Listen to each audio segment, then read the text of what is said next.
What's up, guys? Back for another edition of the Quick Bricks NBA DFS podcast. Today is Friday, October 25th. We have 9 games on the slate. Go ahead and get into that real soon. First off, just want to go ahead and note, always brought to you by the good guys over at Fantasy Degens. Of course, me as always, Sean Mitchell. Can find me at smitchell17 on the Twitter machine as well. Good to be back. Wednesday we had a good 11-game slate. Hopefully everybody saw some success. I had a little bit of success, of course, and it was my lowest entry buy-in. Hit for right around 325 on the main. Also had a pretty decent lineup in the night slate of the 2-game slate, which was the late night hammer, of course, with the Suns and the Kings. Was able to make a little bit of profit in that game, or on that slate, I should say. So pretty happy about that. Building that bankroll up a little bit. So today we have 9 games on the slate today to kick off the weekend, of course. Of course, we're going to go ahead and start by running down the games as far as the point spread and the total.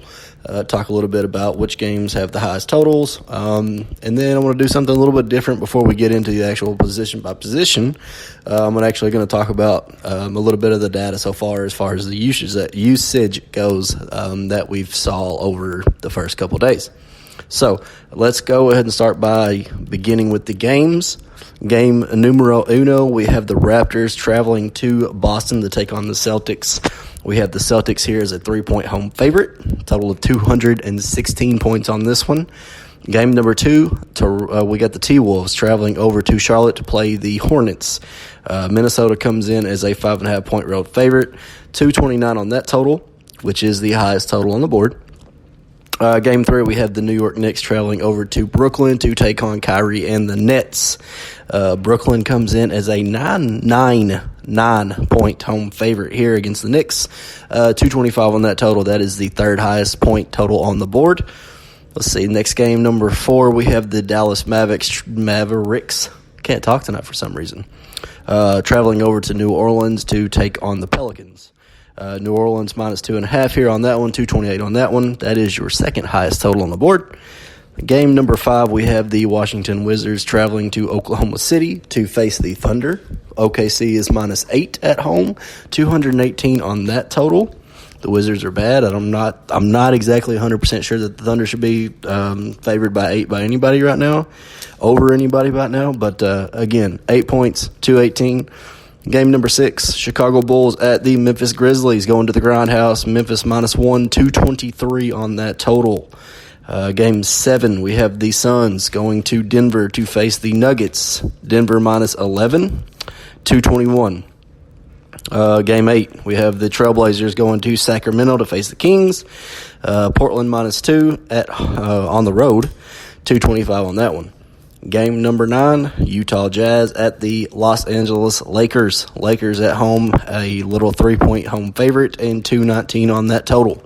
So that's kind of a little bit of a rundown on the games, point spread, and total. So next, again, like I said, I kind of want to talk about some of the usage leaders over the couple of days that we've had so far during the regular season. This is only pertaining to players that have played at least 29 minutes and more or above, and who are at least having 29 or more percent usage rate. Whenever we talk about fantasy, when we talk about DFS, certainly, of course, more specifically, we are talking about minutes, usage, and opportunity. So those are the main 3 things that you're wanting to focus on whenever you're building your lineups, because you want guys that are playing lots of minutes. You want guys who are getting lots of usage. What I mean by usage, if you do not know, usage means that the ball is always likely surrounding this person. They get the ball a lot. They dish it off a lot. They score a lot. They're getting the ball a lot, and the team wants the ball in their hands whenever they're on the floor. That is what usage is. Opportunity. When we talk about opportunity, we're talking about guys who maybe get a little extra run because of somebody's injured or somebody gets suspended, like DeAndre Ayton, who could be out for 25 games because he obviously might have abused the substance abuse or drug policy or something. Something like that, or Marvin Bagley, who is likely to miss 4 to 6 weeks because he I don't remember the injury, but he got injured in Wednesday's game, so he's likely to be out again. So I'm talking about opportunity, talking about guys who could be catapulted into a larger role. So let's start and talk about those usage guys I was talking about. We will start at the top. Kyrie Irving, who dropped a 50-burger, real points last game. 40.2% usage rate in that game. Obviously, we knew he'd shoot the ball. He pretty much shot the ball about every trip down the floor. So Kyrie, 40.2. We had Luka Doncic, 36.8. Bradley Beal had a 35.4% usage rate.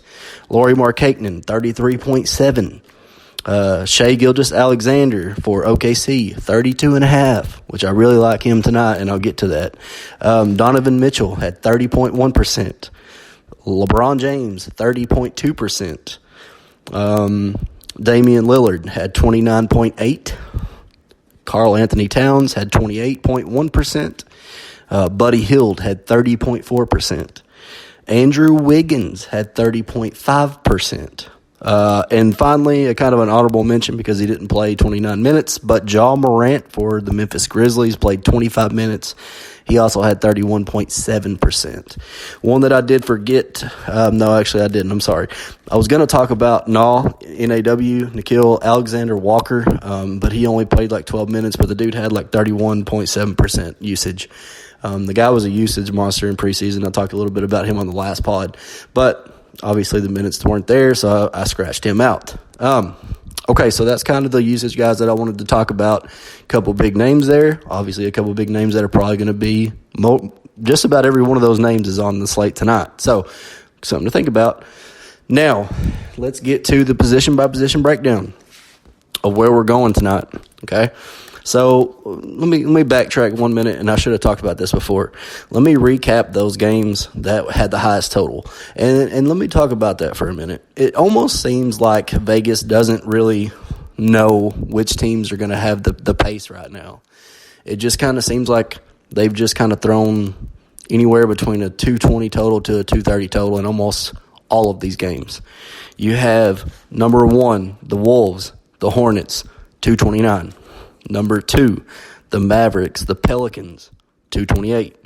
Number 3, tied, 2 games. It's tied. It's the Knicks and the Nets, and also the Blazers and the Kings. And then lastly, number 4 or 5, however you want to put it, the Bulls and the Grizzlies. Interestingly enough, a lot of those games have some really, really nice usage players. So with that being said, keep that in mind as well. Okay, now after I get a drink of this, let's see here. This is the Oktoberfest Hunter from Lost 40 Brewing Company here in Arkansas where I live. So let me get a drink of that real quick and we'll get right back down to the positions. Alrighty. Good. Tastes good. Good for you. All right. Point guard, Luka, 9.2. Easy enough. Like I said, 36.8%. The usage rate, had a really nice game last game on Wednesday. Another good option tonight. Kyrie Irving, 9K.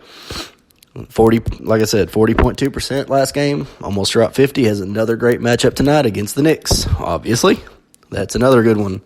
I forgot to mention with Luka, that's the second highest total on the board against the Pelicans. We know they're going to want to run pace.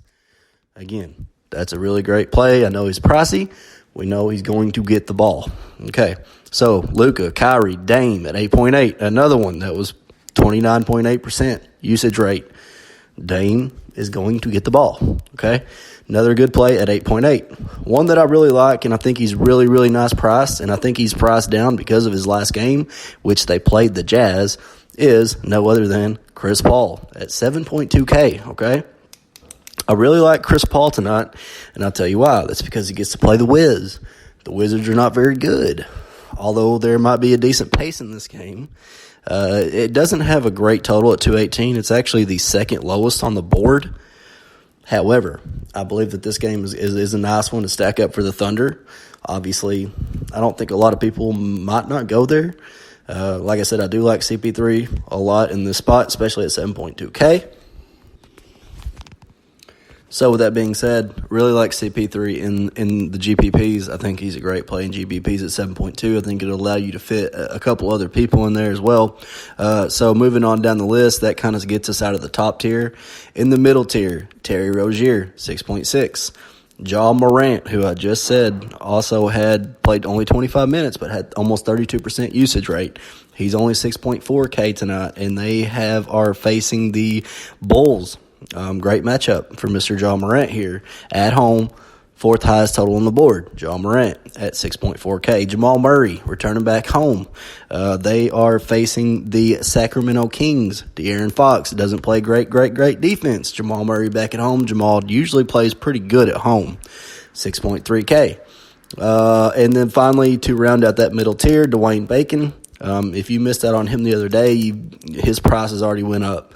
I didn't see exactly how much, but I want to say it went up at least $400 or $500, 5.7K on DraftKings. So Dwayne Bacon for Charlotte.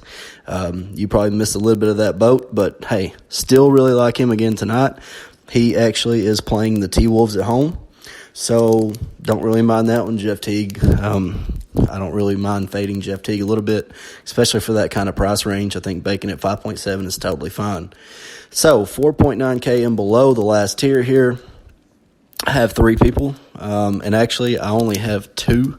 Well, I'm gonna go ahead and go with Alexander Walker for the Pelicans, just because he had such a high usage rate, and I kind of hope that maybe he'll see a little extra time. Not 100% sure on that one, but my top one in this tier, and I kind of talked about it a little bit earlier in the chat. Over on Fantasy Alarm, sorry, not in Fantasy Degens. Either way, it's Elfrid Payton, 4.6K. He's looking to probably start. And of course, look, I understand that Fizdale is a freaking maniac. We never know what he's going to do with his rotations. He's got like 18 point guards, and he started Alonzo Trier last game. The guy played like 6 minutes, so it's like, what is going on? Although he did praise Elfrid Payton's play, he talked about how much he liked him. He would not give a definite, but it looks like he is probably going to be the starting point guard for tonight. So Elfrid Payton, if he does start at 4.6, really like that spot. Obviously, I think that's a great value play. I think you've got to look that way. Again, NAW Alexander Walker, 3.4K. Again, he only played 12 minutes last game, so something you need to look for. Under that, Monty Morris at 3.3. Still the backup to Jamal. If you find yourself in a constraint, might be worth the play. All right, so that kind of goes and runs through the point guard spot. Let's move over to the shooting guard spot. Brad Beal at 8.6. We know that. Like I said, the dude had a 35.4% usage rate. Yeah, I mean, he had a pretty good game. I think he had like 19 points, 6 or 7 assists, steal or two, couple rebounds. He's going to be the main focal point for the Washington Wizards. There's no doubt about it. He's the main guy there. He just got extended. They're going to give him the ball. It's Brad Beal's team. So Brad Beal, 8.6, sure. Zach LaVine at 7.4. Was really thinking that he was going to turn into a stinker the other night. He really didn't do much in the first half. And then in the second half, just kind of went nuts. So Zach LaVine again at 7.4. Totally don't mind that, as they are playing the Grizzlies. The Grizzlies are playing with a little bit more pace again, and that's the fourth highest total on the board again. So Zach LaVine, 7.4, totally fine. Now my next one is, again, it's part of that OKC stack, Shai Gilgeous-Alexander at 6.5K. We saw that he had 32.5% usage. They played the Jazz. The Jazz are one of the best defensive teams in the whole league right now, and probably will be for the whole year. I really, really like the Oklahoma City Thunder, and I really think that they're priced down exactly for the reason of that. They played the Jazz. The Jazz pretty much shut them down, okay? Do not be afraid to play the Oklahoma City Thunder tonight, especially with CP3, SGA, and I'll get a little bit more into – I like Steven Adams as well at 6.8. He's cheap, too, for a center. Anyway, so SGA at 6.5 rounds out that top tier for me at the shooting guard spot. I only have one person in the middle tier for the shooting guard. Again, I tried to go by true positions, and this guy doesn't even play shooting guard, but he's a shooting guard and a small forward, and it's Will Barton. Had a really nice game for his first game starting last night against in Portland. Or not last night, Wednesday, sorry. Anyway, I really liked him the other night, and I didn't play him, and I hated myself for it. Anyway, Barton at 5.2. Totally fine there. Really like that one. Of course, they're back home against the Suns, so you know why I like that one, obviously. So and again, I hate to say it, but a lot of these positions overlap. Point guards overlap with shooting guards overlap with small forwards. So a lot of these positions are going to be interchangeable. To the lower tier of the shooting guard, Sacramento's Bogdan at 4.6. Again, with Marvin Bagley out, this is going to open up some playing time. I do like Rashawn Holmes to have a little bit more time. I think Dedmon could play a little bit more 4 and 5. Even Rashawn Holmes can play 4 and 5. But I also think that Bogdan might get a few extra minutes, maybe in the event that they go small and somewhat. And so at 4.6, I totally don't mind him. Dylan Brooks at 4K. Another one, Josh Hart had 35 fantasy points for the Pelicans on night one against the Raptors? Yeah, I was on him. He was like 3.2K, and guess what? He's 3.2K again. The guy played like 28 minutes. Mispricing, guys, mispricing. Josh Hart, 3.2. Got to play him. He's going to be one of the focal points on that second unit. Josh Hart, don't forget it. Okay, so that kind of rounds out my shooting guard spot. Moving over to the small forward spot.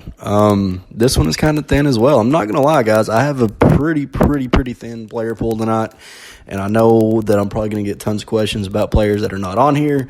I'm not saying that I don't like them. I'm for the sake of me trying to pick out who I like and who I would play, these are the guys that I'm looking at, okay? So, of course, tomorrow this could all change. I'm sorry. Yes, I am recording this pod the night before.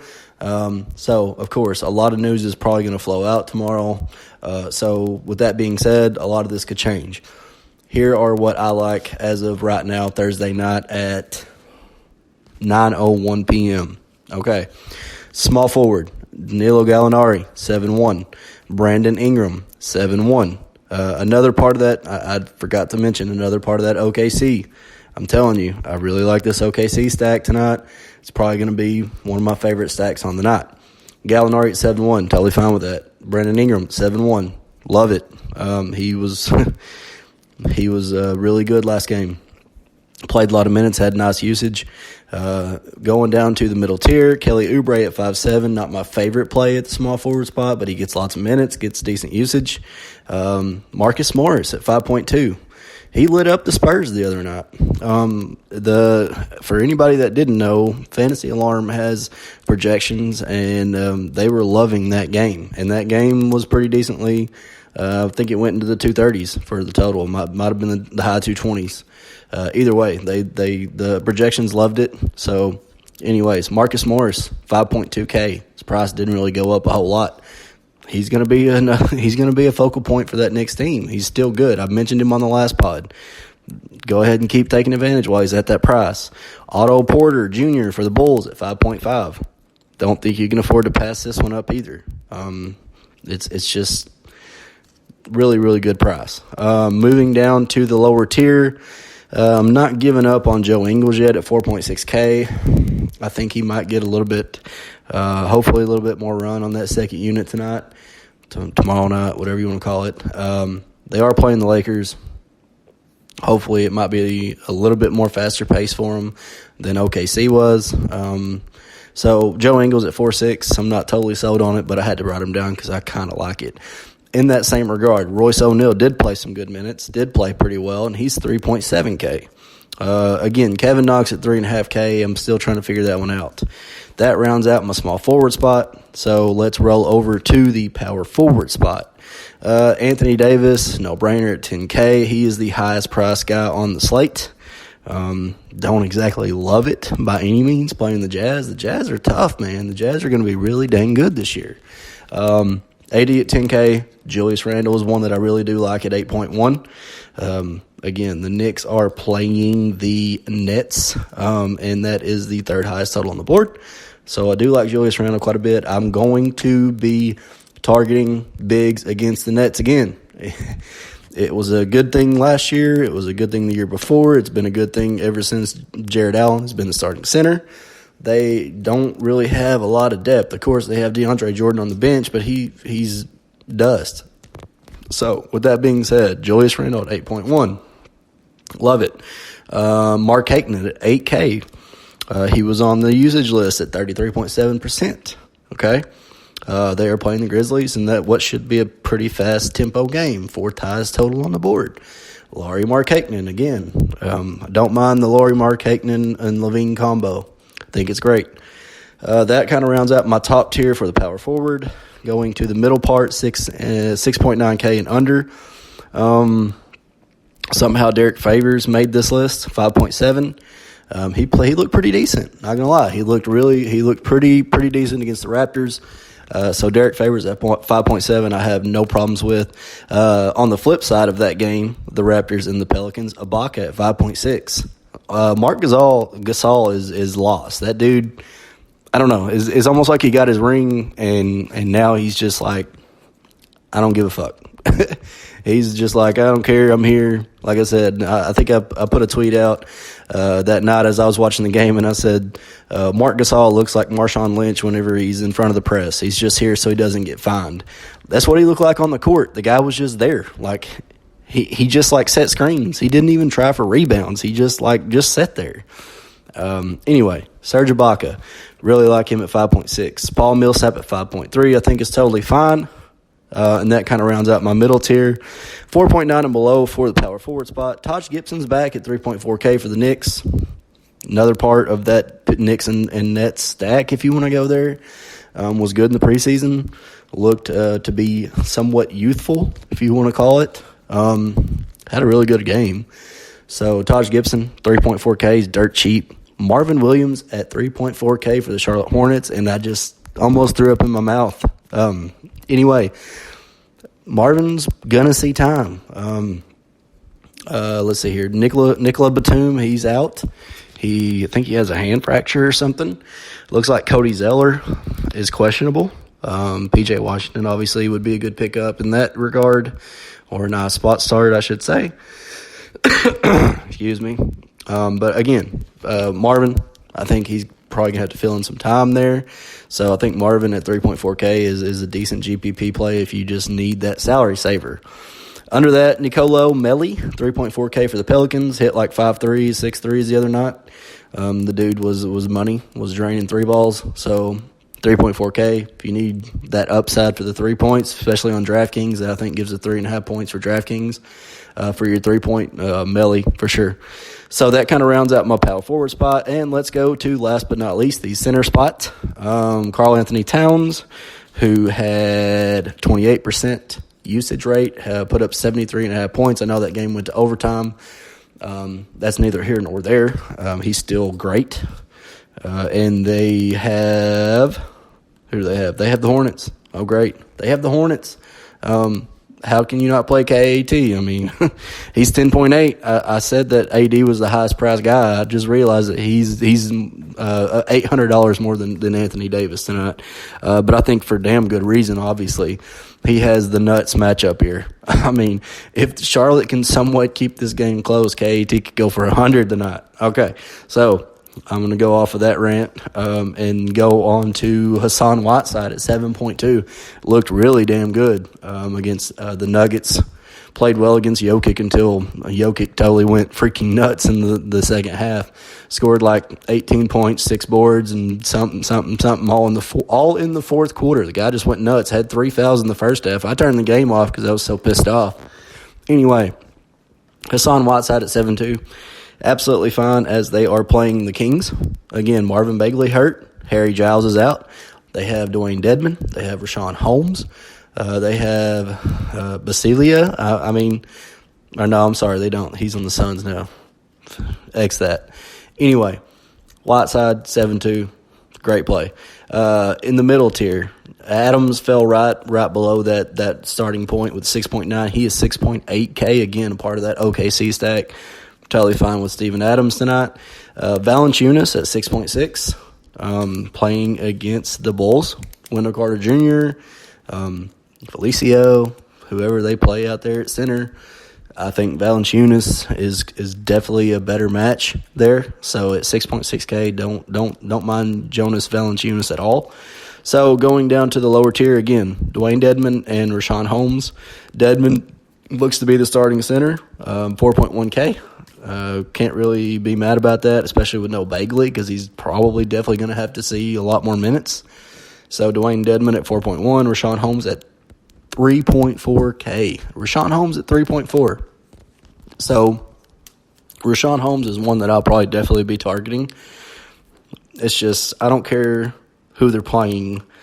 Whenever a guy like that gets hurt, and they are playing the Blazers, against he'll probably see some time up against Zach Collins and a little bit against Hassan.